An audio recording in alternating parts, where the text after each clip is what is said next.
Hello दोस्तों, ज्ञान बार YouTube Hindi channel में आपका एक बार फिर स्वागत है। आज के इस एपिसोड में हम बात करेंगे कोलकाता के टॉलीगंज के रहने वाले बीरेंद्र दत्ता के बारे में और उनकी पत्नी बेला रानी के बारे में। बात है 1954 की।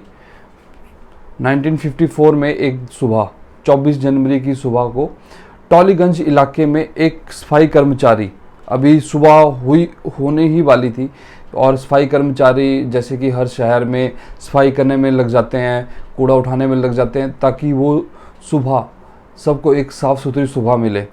तो वैसे ही एक सफाई कर्मचारी टॉलीगंज इलाके में सफाई कर रहा था। जैसे वो सफाई करता करता एक सुलभ शौचालय के पास पहुंचता है। वहाँ पे 3 न्यूज़पेपर की गठरियाँ बनी हुई रखी गई थी या फेंकी गई थी। वो थोड़ा सा इच्छुक भी होता है और मतलब एक जानना चाहता था कि उसके अंदर क्या है, या प्रसन्न भी था कि शायद उसे कुछ पैसे मिल गए हों। वो एक गठरी उठाता है। वो गठरियाँ जो नारियल के रेशे से जो रस्सी बनती है वो उससे बांधी गई थी और वो न्यूज़पेपर में लपेटी हुई थी। तो जो न्यूज़पेपर था वो उस टाइम का कोलकाता का मशहूर लोकल न्यूज़पेपर था जुगांतर, वो था। और ये जो न्यूज़पेपर था ये नवंबर मंथ का था 1953 का, जो यूज़ हुआ। जब जैसे ही उसने वो एक गठरी उठाई और उसको खोला तो वो बहुत हैरान रह गया और उसने चीखना शुरू कर दिया। जैसे वो चीखना शुरू किया, जो आसपास में और सफाई कर्मचारी थे वो सारे इकट्ठे हो जाते हैं और देखते ही देखते जो लोग मॉर्निंग वॉक पे जा रहे होते हैं, रनिंग कर रहे होते थे वो, और लोग थोड़े थोड़े करके सैकड़ों के हिसाब से लोग वहाँ इकट्ठे हो जाते हैं। तो उनमें से कोई एक पुलिस को बुला लेता है। पुलिस अब वहाँ पहुँचती है तो क्या देखती है कि 3 गठरियाँ हैं जो न्यूज़पेपर की हैं, नारियल की रस्सी से उनको गांठ मारी गई है। जैसे ही वो उनको खोलते हैं उनके अंदर अलग अलग बॉडी पार्ट्स मिलते हैं।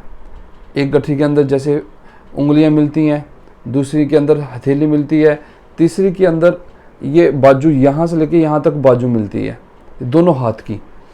तो पुलिस भीड़ को वहाँ से हटाती है और जितने भी वो बॉडी पार्ट्स थे उनको उठा के एक नियर बाई गवर्नमेंट हॉस्पिटल जो था उसमें दे देती हैं।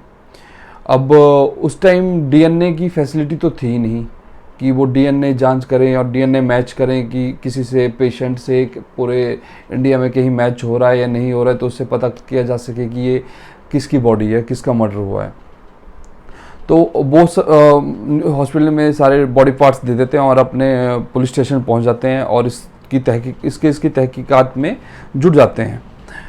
अब दोपहर थी, सर्दियों के दिन थे, तो टॉलीगंज इलाके में एक पार्क है, कालीघाट पार्क।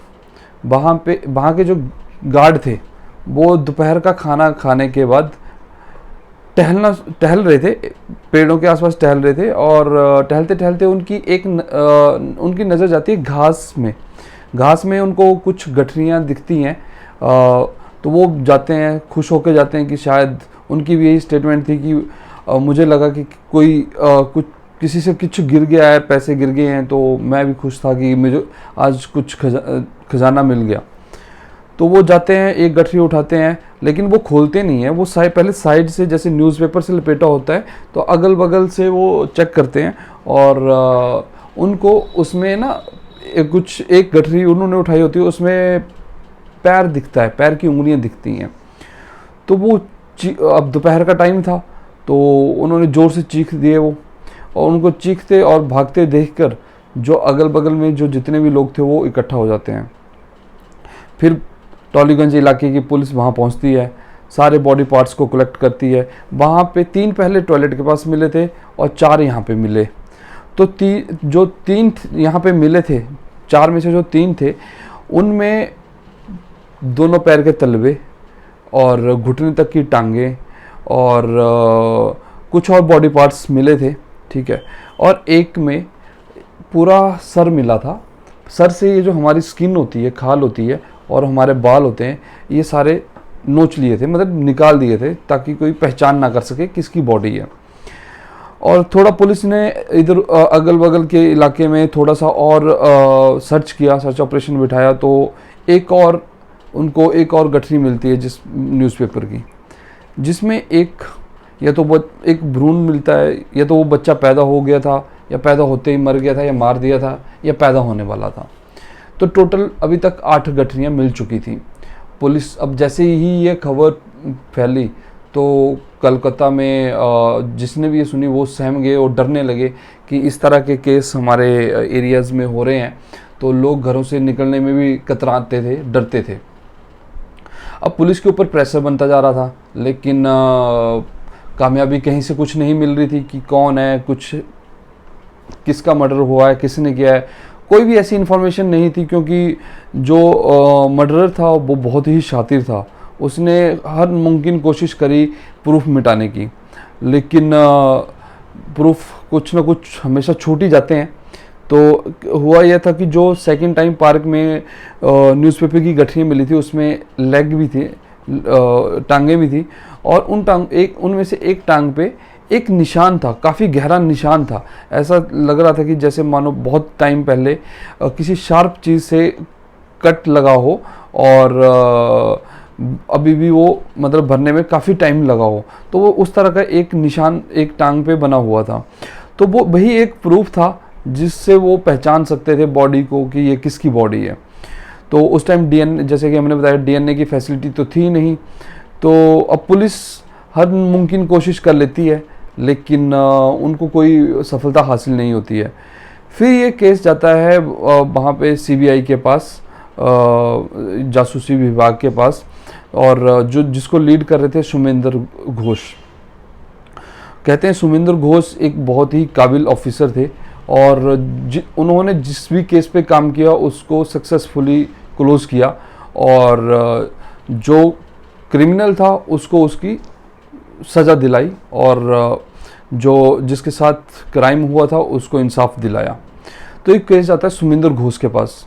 अब सुमेंद्र घोष ने हर जगह विजिट करी, वो जहाँ पे फर्स्ट टाइम मिले थे कालीघाट टॉयलेट के पास, जहाँ पे बॉडी पार्ट्स मिले थे वहाँ गए, और फिर पार्क में गए जहाँ पे और 5 गठरियाँ मिली थी, और बॉडी पार्ट्स और वो भ्रूण मिला था, बच्चे का सब मिला था न्यूज़पेपर में, वहाँ गए। फिर उन्होंने सोचा कि अब एक चीज़ कर सकते हैं, जो बॉडी का सर था उसमें स्किन नहीं थी, तो उन्होंने एक डॉक्टर से कांटेक्ट किया जो उस टाइम के मशहूर सर्जरी प्लास्टिक सर्जरी करते थे। तो उनसे कांटेक्ट किया उन्होंने, और उनको पूरी बात बताई। तो वो बोलते कि हम कोशिश कर सकते हैं, लेकिन श्योरिटी नहीं है कि हम कितना उस फेस को रिकवर कर पाएंगे, या जो आपकी पहचान मतलब आपके इस केस में हेल्प कर सके। तो एक उम्मीद थी सुमेंद्र घोष के पास, और उन्होंने डॉक्टर मुरली के हेल्प से एक जो फेस था उसके ऊपर एक प्लास्टिक सर्जरी से एक फेस बनाया गया, जो कहीं ना कहीं उस लड़की से मिलता था जिसका मर्डर हुआ था। तो पोस्टमार्टम भी हुआ था, उसमें कंफर्म हो गया कि मर्डर हुआ है और ये लड़की है। और ये जो भ्रूण है, जो बच्चा फेंका गया था मारकर, या मरा हुआ बच्चा जो था, वो उसी औरत का था। ये भी पुष्टि हुई थी जब से पोस्टमार्टम रिपोर्ट आई कि ये प्रेग्नेंट थी, और इतने महीनों से प्रेग्नेंट थी, 9 मंथ चल रहा था। तो ये डेफिनेटली ये इसी का बच्चा था, और ये लेडी थी।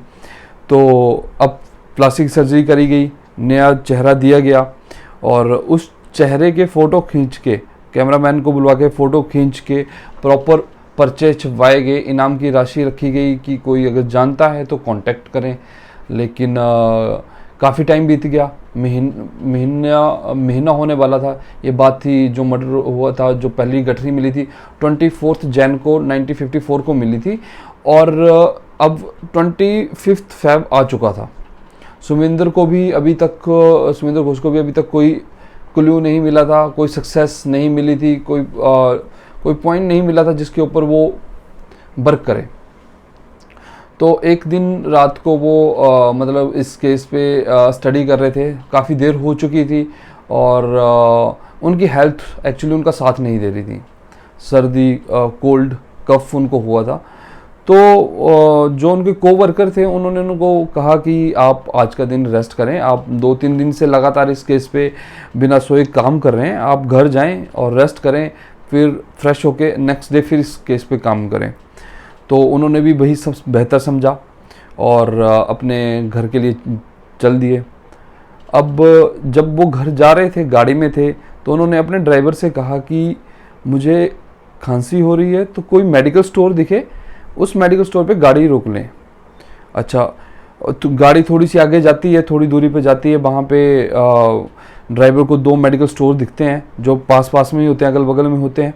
ड्राइवर गाड़ी रोकता है, सुमेंद्र गाड़ी से उतरते हैं, देखते हैं एक जो मेडिकल स्टोर है उसका जो ओनर है वो शटर डाउन कर रहा है, बंद कर रहा है, तो वो वहाँ नहीं जाते हैं और दूसरे मेडिकल स्टोर पे वो चले जाते हैं और दूसरे मेडिकल स्टोर पे वो कफ सिरप मांगते हैं। तो जो वहाँ पे लड़का था मेडिकल स्टोर पे, वो मना कर देता है कि हमारे पास कफ सिरप नहीं है और अगर आपको कोई और दवाई चाहिए तो आप ले सकते हैं। तो सुमेंद्र को थोड़ा सरप्राइज़ लगा कि एक मेडिकल स्टोर पे कफ सिर्फ जो एक नॉर्मल मेडिसिन है वही नहीं है। तो उन्होंने कारण पूछा, तो बोलते हैं कि हमारे जो ओनर हैं, मेडिकल स्टोर के जो ओनर हैं, उनको इस मेडिकल स्टोर की कुछ पड़ी नहीं है और वो महीना हो गया उनको देखे हुए।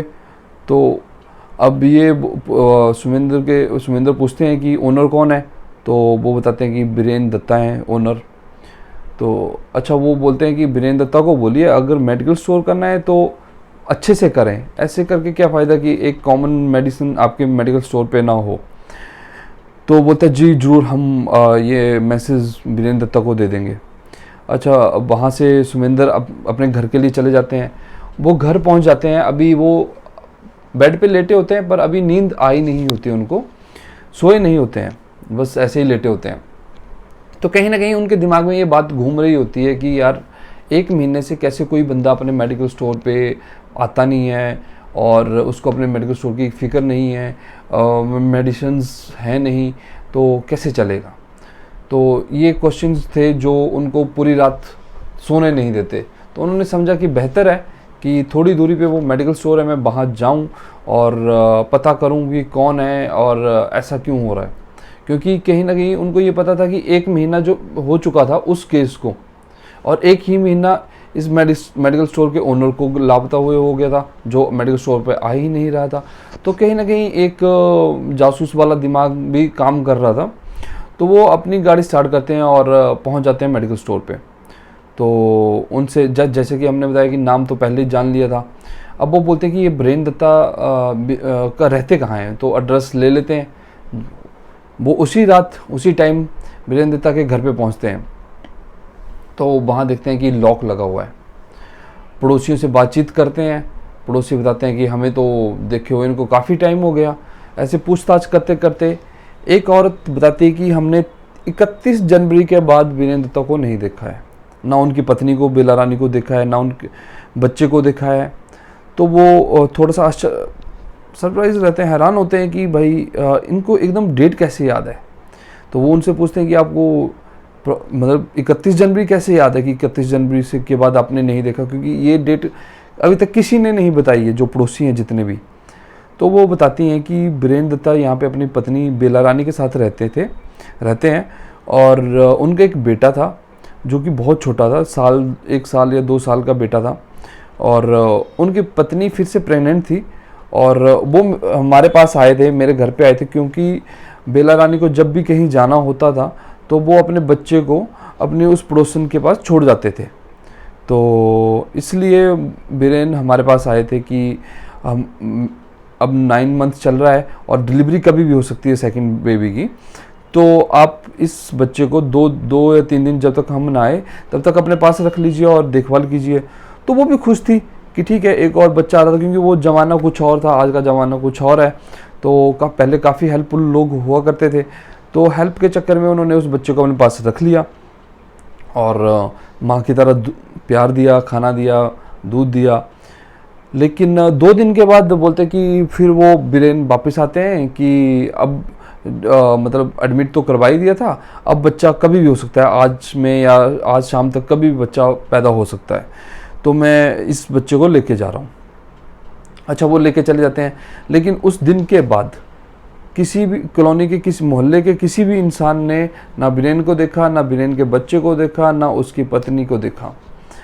तो अब थोड़ा सा सुमेंद्र और सोचने लगते हैं और पूछताछ करते हैं कि कोई और जगह जहाँ पे बीरेन जा सकते हैं। तो उनको पता चलता है कि थोड़ा कहीं एक मोहल्ले का नाम बताया जाता है कि वहाँ पे उनके कुछ रिलेटिव रहते हैं, वहाँ पे जाते हैं, पूछताछ करते हैं, लेकिन कोई इन्फॉर्मेशन। फिर पुलिस सुमेंद्र क्या करते हैं, जो दूसरा एड्रेस दिया गया था जहाँ पे वो जाते हैं, पूछताछ करते हैं, उनको कुछ इन्फॉर्मेशन नहीं मिलती है, वो सिविल ड्रेस में अपने कुछ 1 या 2 पुलिस कर्मियों को वहाँ पे लगा देते हैं, देख रेख करने के लिए लगा देते हैं। कुछ दिन बीत जाते हैं, लेकिन कोई नहीं आता है, कोई इन्फॉर्मेशन नहीं मिलती है। तो एक दिन सडनली एक बंदा आता है, उसने पूरा मुंह ढका होता है, एक शॉल ओढ़ी हुई होती है, तो वो घर के अंदर जाता है और थोड़ी देर बाद घर से बाहर आता है। जैसे वो घर से बाहर आता है तो जो पुलिसकर्मी वहाँ पे थे वो उसका पीछा करते हैं, और थोड़ी सी दूरी पे जाने पे वो पीछे से उसको आवाज़ देते हैं, बीरेन दत्ता। वो भी पीछे घूम जाता है और मुड़ जाता है, और बिना मुंह दिखाए उनसे पूछता है आप कौन हो। तो वो कुछ नहीं बताते हैं उसको, तो बोलते कि वो उससे बात करते हैं कि आप मेडिकल स्टोर पे क्यों नहीं आते हो अपने। तो बोलता कि आजकल थोड़ा फाइनेंशियली और थोड़ा मेंटली मैं फिट नहीं हूँ, तो इसलिए मैं अपने मेडिकल स्टोर पे नहीं जा पा रहा हूँ, आप बताइए बात क्या है। तो वो पूछते हैं कि आपकी पत्नी बेला रानी कहाँ है, और आपका बच्चा कहाँ है, और आपकी पत्नी प्रेग्नेंट थी, वो बच्चा कहाँ है। तो वो घबरा जाता है कि हो सकता है ये पुलिस हो। वो भागने की कोशिश करता है, पुलिस पकड़ लेती है, फिर उसको पुलिस स्टेशन ले जाया जाता है।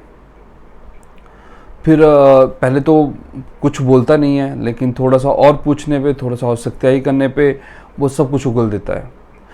वो बताता है कि बात शुरू होती है मेरे बचपन से। बचपन में उसके माँ बाप की एक्सीडेंट में डेथ हो जाती है। उसकी बड़ी बहन थी जो कि अब शादीशुदा थी, काफ़ी टाइम पहले वो शादीशुदा थी, शादी हो गई थी उनकी, बड़ी थी उनसे काफ़ी, और एक उनका अपना परिवार था।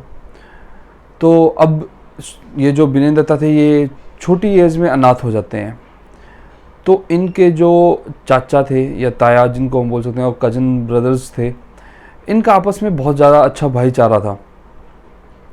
तो इनके ताया बोलते हैं, कहते हैं कि हमारे भाई का बच्चा है और अकेला है, अनाथ हो गया है, तो इसको हम अपने साथ रखेंगे, वही फैसिलिटीज़, वही खाने को, वही सब कुछ देंगे, वही एजुकेशन देंगे जो हम अपने बच्चों को देंगे।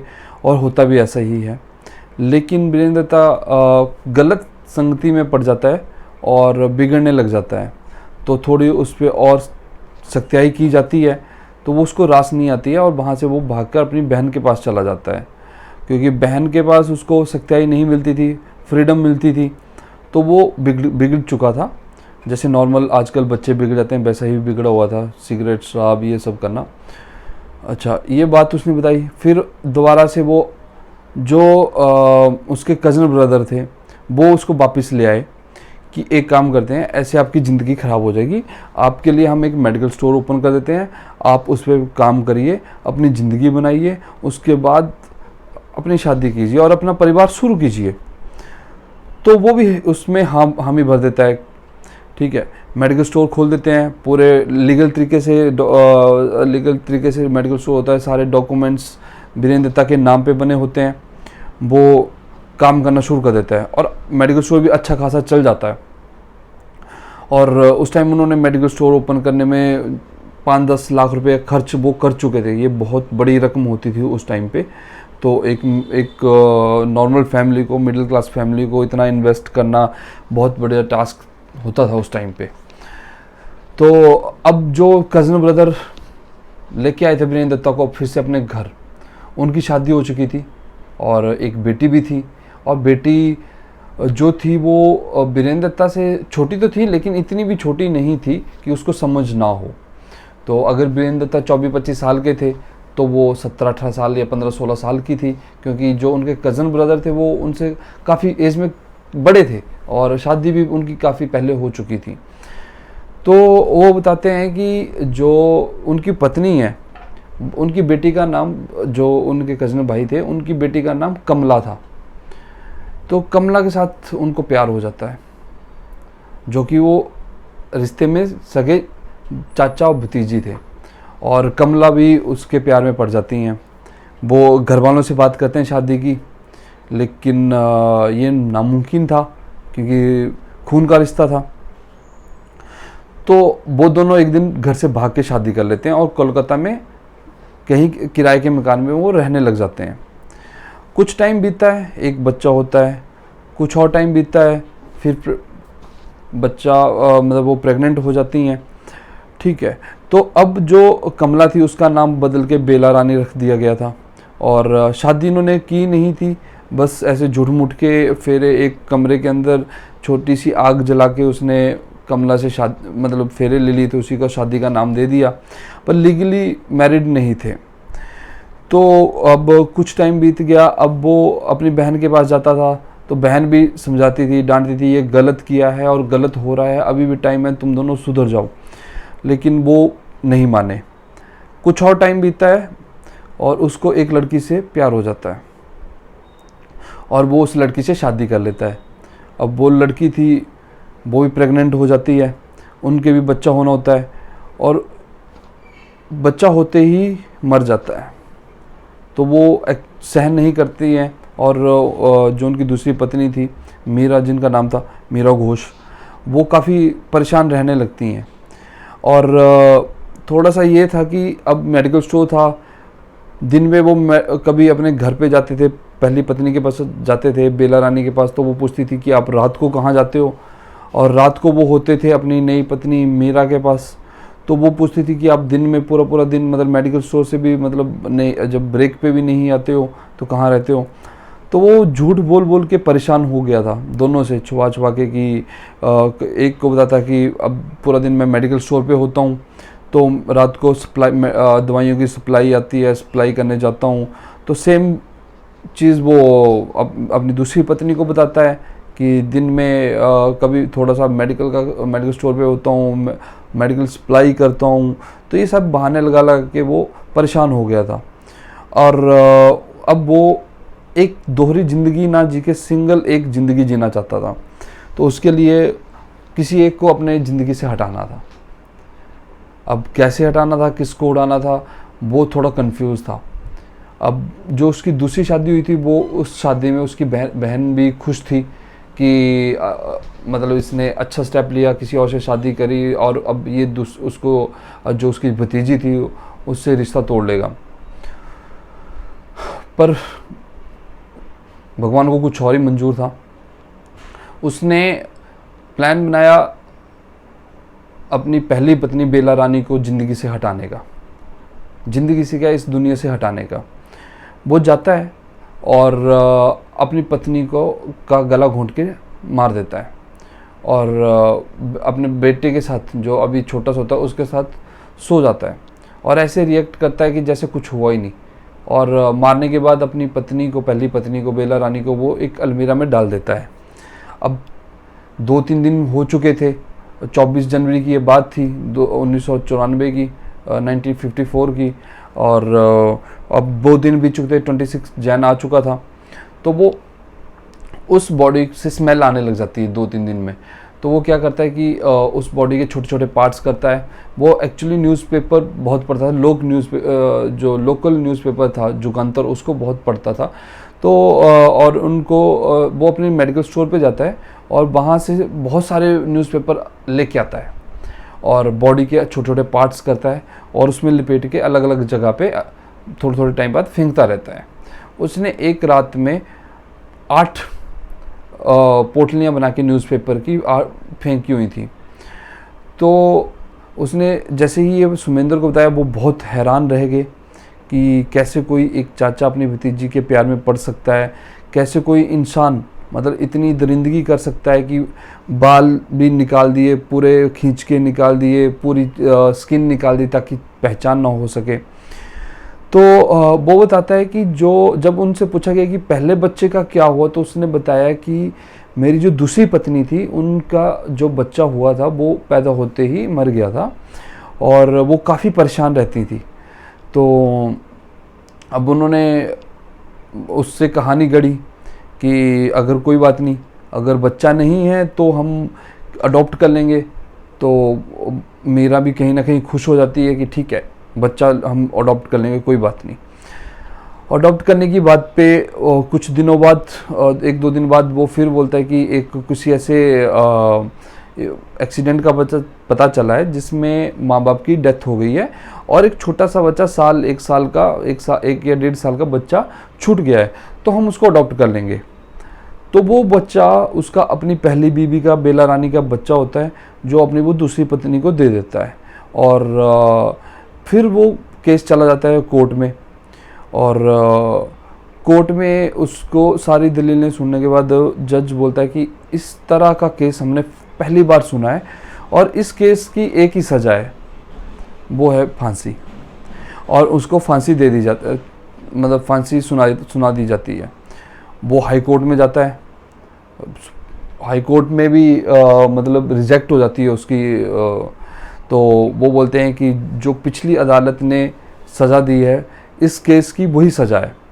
अब वो फिर सुप्रीम कोर्ट में जाता है, सुप्रीम कोर्ट भी यही बोलता है कि पिछले दोनों कोर्ट ने जो सज़ा दी है इस दरिंदगी के लिए, उससे कम सज़ा कोई और हो ही नहीं सकती। और फिर वीरेंद्र दत्ता को फांसी दे दी जाती है। और पर जब भी किसी भयानक केस का या दर्दनाक केस की बात कोलकाता में आती है, इस केस का जिक्र सबसे पहले होता है। धन्यवाद।